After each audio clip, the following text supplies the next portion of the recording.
This is Group SWI19. So here to present our large vision models for neurodevelopmental and from the child learning spaces. So my team members have Ibrahim Nwai, Interview Ernest, and then me, I'm Interview Ernest, and then Tabitha Chebet. So let us go.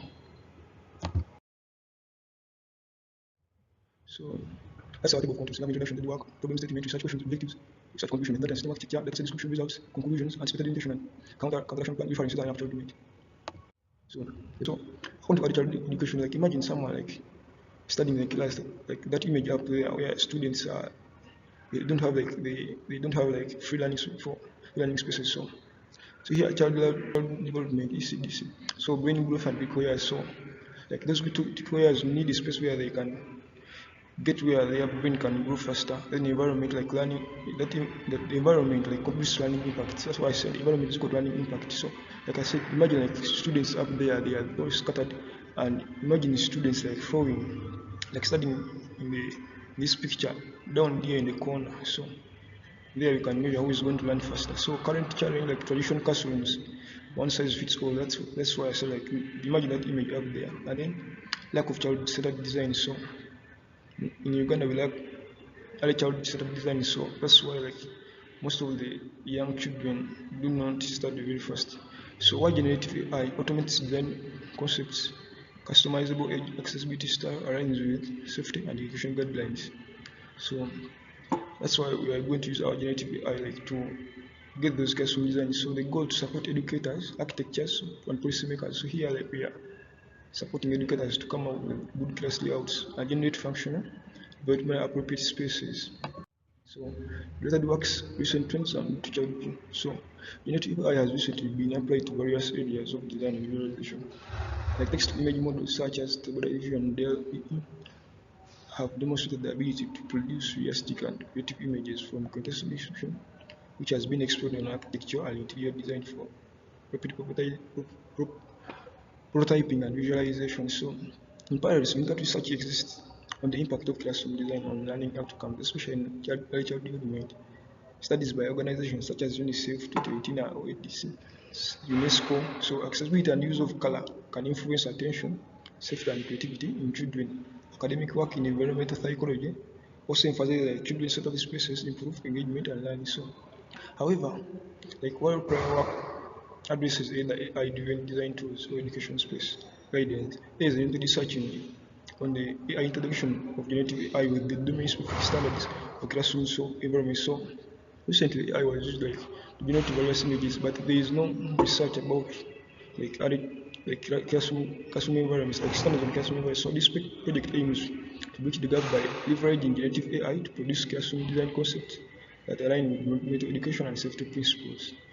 So that's why we are coming out. So problem statements like the domain application problem, like designing child-friendly classroom is complex. So people like find it very difficult to like, design a child classrooms. So must consider age-appropriate learning spaces, safety, accessibility, and developmental needs. So you have to consider those things. So architects and educators they often rely on manual designs, which can be time-consuming and subjective. So for them, they consider manual design. So our conceptual problem was how to automatically generate classroom layouts based on design requirements, have the input text prompts, age group accessibility space, and also someone prompts in a prompt and then output be visual classroom design aligned with education and safety standards. So the challenge is ensuring AI respects domain rules, realistic layouts, developmental appropriate design. So the challenge is like we have to ensure like AI respects domain rules and like it come out with the realistic layouts and environmental appropriate design. So this is our further like prompt AI processing, generated classroom design. So research questions and objectives like our question are how can AI generate development appropriate layouts? Which design parameters must AI consider? How practical are AI generated design versus traditional ones? Like how practical are those AI generated designs versus the traditional ones? How can stakeholders interact with AI designs for learning? Here, our main objectives were for like to generate child-centered classroom layouts from prompts, to model designs, following education and safety standards, to evaluate layouts for functionality and age appropriateness, to assist educators, architects, and policymakers in visualization. Like those are our main four objectives. Like have to assist educators, architects, and policymakers in visualization. So then research contributions and outputs. Like contribution, we developed AI system to generate child-centered classroom layouts from user prompts, built a novel data set, like built a nautical room from PDFs, UNESCO, more Uganda, design guidelines. They conducted a full EDA distributions, cross-tabs PCA clustering. Then feature enabling implement like converting long noisy description EG furnishings into standardized categories. Like our framework linking education guidelines to support AI with the data. So like we are linking education guidelines so it's structured AI with data. So outputs are curated data set, full EDA results, presentation and documentation. Yes. Here we have the methodology and system architecture. Like the methodology, the collection data processing and model development, construction learning goals, child profiles, evaluation, technical accuracy, development validity, usability and child engagement, like generative. So the methodology is like what we follow, the steps we follow, then the snapshot, the system design structure that makes those steps possible. Okay, so I'll take over from my teammate. My name is Savitha Endote Chebet, and I'm going to take you through the dataset description and exploratory data analysis or EDA. So for the dataset description, we'll begin by going through the title. The title of the dataset is Early Childhood Development, Classroom Design. And the sources of this dataset or the sources of data for this dataset were policy PDFs from reputable organizations such as UNESCO and the Ministry of Education, Uganda. So we got structured data from this and we passed the data from these PDFs into rows that we used in the dataset. So when we conducted the EDA or did an analysis, we discovered that the features that had the most missing values were the outdoor feature, followed by the teacher desk placement feature, then the student desk placement features. In which columns we realized that these provide clearer patterns for modeling and standardized rotation. The curious we noted with this dataset is that it's skewed towards global or US sources. And there's a high risk for bias because if you look at this project, one of the main intentions first is to have this produce classroom layouts that consider the cultural context. So this could be one of the main issues we have right now. So we're going to go ahead to have a look at some of the output results that we had. So when you look at this graph here that shows a distribution of layout types, this is actually univariate analysis that we conducted. We can see that the general classroom layout is actually the most dominant class here. So it's a most dominant class and the rest appear more rarely or have lower frequencies when compared to this. It's a similar thing with the enriched furnishings or equipment. When you go on to look at the distribution for the enriched features, like enriched furnishings, enriched lighting, and ventilations, you can see that they also follow a similar pattern. For enriched furnishings, we again see standard appropriate furnishings being the dominant class. In other words, this is having the highest frequency in the data set when compared to the rest. It's a similar thing for the enriched lighting ventilation. We see natural lighting, the class natural lighting prioritized comma task lighting where needed is actually the class with the highest frequency. And this just shows us that this is most likely the most common design approach that is used for enriched lighting ventilation according to the sources that we inquired from. When you look at the top 15 values for region in which we see, like we had concluded at the beginning, that the largest amount of data that we have comes from global sources, followed by the USA. From this, we can safely say that Uganda has the least contribution to this data set, which means that there's a lot of potential for bias, especially when we consider that we are in Uganda and we would also want the model to produce layouts or designs that are or that fit in the cultural context that we are in. So we're going to go on to try and interpret what some of these results mean. So we conducted bivariate analysis, and in this we had cross tabulations and heat maps. So what you see before you are cross tabulations, and to just try and help you interpret this, the stacked bars, for instance, in the graph that shows layout type versus enriched furnishings, the stacked bars represent the layouts, and the different color bands you see represent the enriched furnishings. From this, we can see that the layout that has the highest number of furnishings is actually the general classroom layout. It's very diverse and has a large combination of enriched furnishings when compared to like the other layout types for this particular graph. It could be a similar thing that we could say for the graph that is for region versus enriched furnishings again. We can see that certain kinds of furnishings are more popular in certain regions.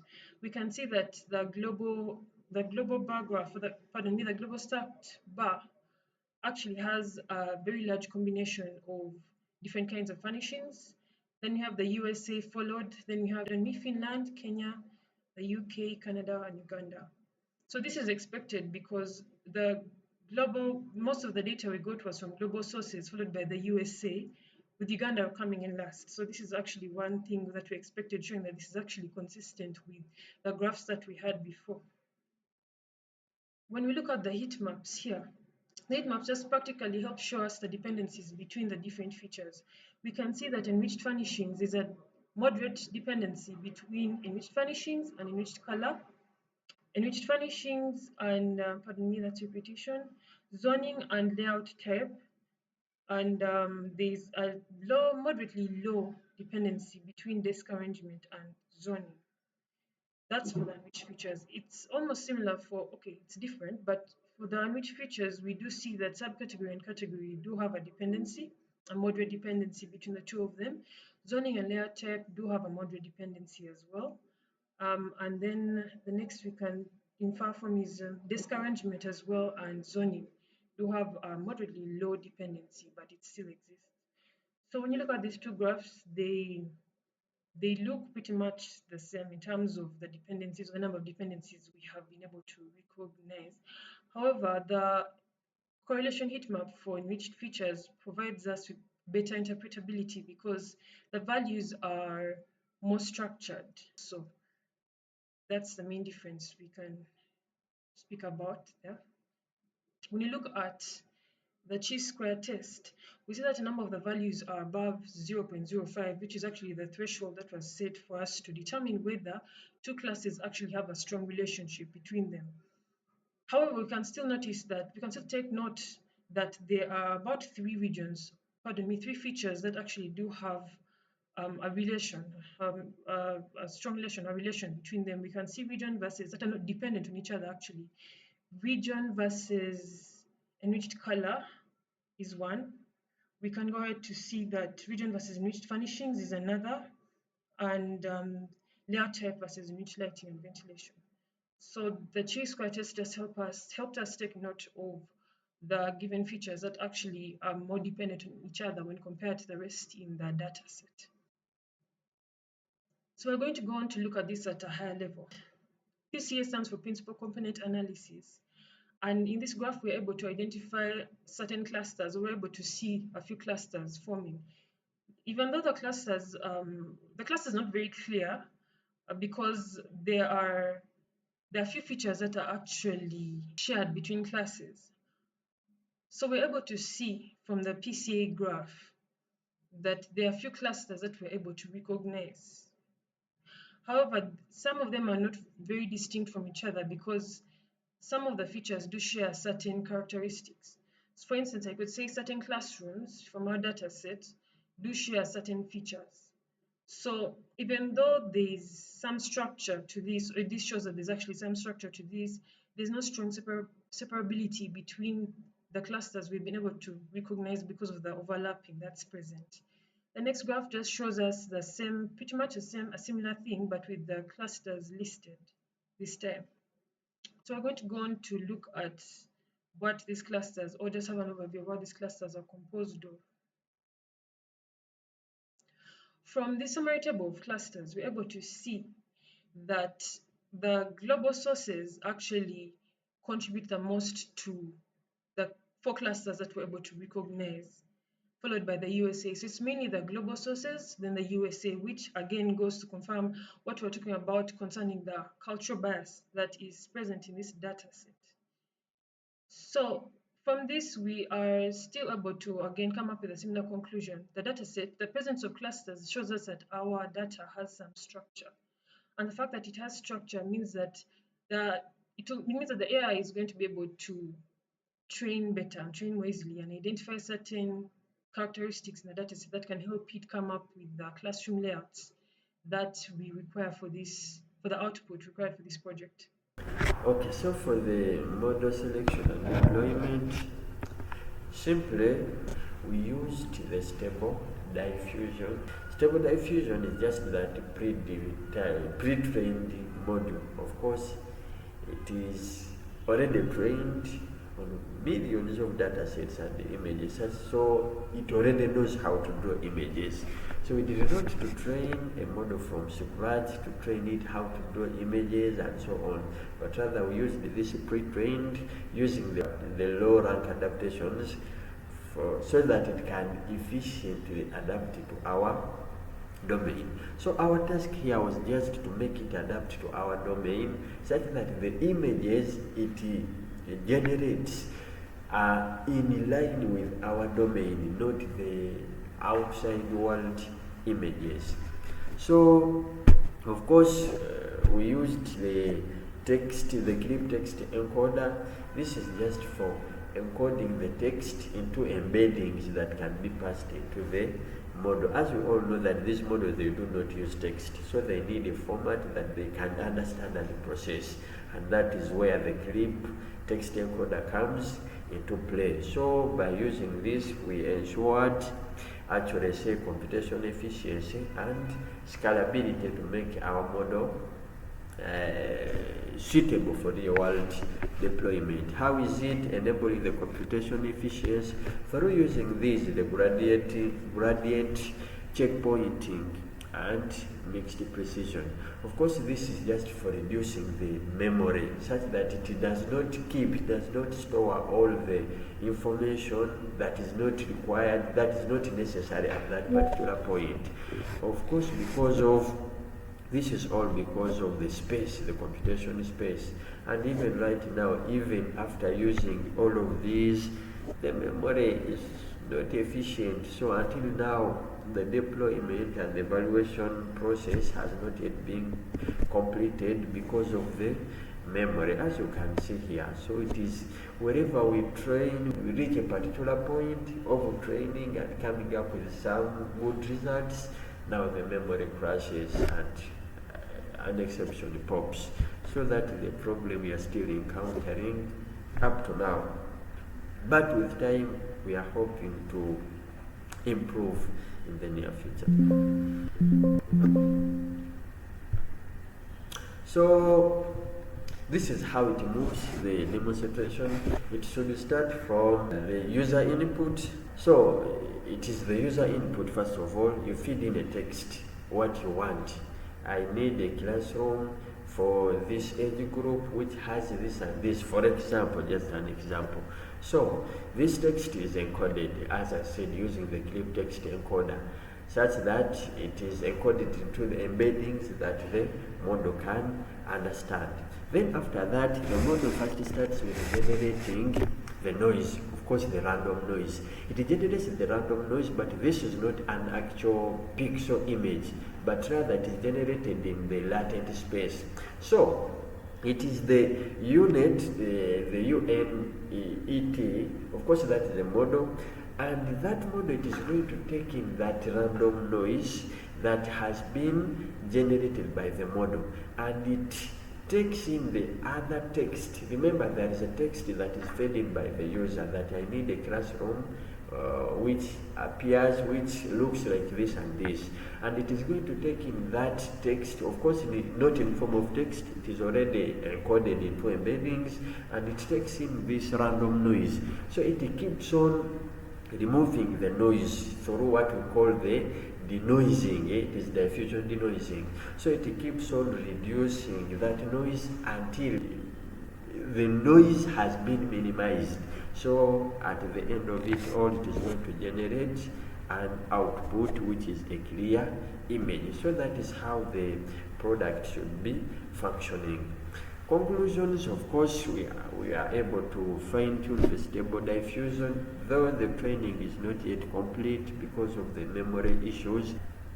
So, of course, our aim is to make it generate some images, though, as I have mentioned, we have not yet accomplished this, and of course, to be able to measure these metrics such as the loss, the PSNR, that is the peak signal to noise ratio, then this is SSIM, the structure similarity index, just to see how the image and the generated image and the actual image are looking like, the loss, the difference between the actual image and the predicted one. So they are just the metrics that we need to find out, that we need to get, such that we can examine the accuracy of this module.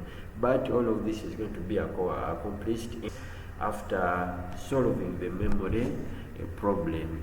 So some of the limitations that we have encountered so far is a small data set, of course, so it cannot efficiently train this model. Of course, the images have the data set, of course, is somehow huge, but the images, the clear and appropriate images corresponding to each row are still few. So we are still generating more images such that we can enrich our data set for effective training. The computation resources, of course, as we have said, we are still encountering the memory stuff, and we are suggesting solutions which are going to make us succeed, of course. And the time constraint, of course, we have limited time for efficient and effective training of our model. So the next steps, of course, fine-tuning this large version model on enriched data set. As we said, we are still enriching our data set for effective training. We are trying to expand the database and comparing. So these are the next steps that we are aiming at in our project. So some of the acknowledgements from the lecturers, of course, the team members for collaboration of the data set creation, EDA and modeling. Of course, without collaboration, you cannot accomplish it. This is not a task which can be accomplished by a single person. Of course, in summary, that is how the training process is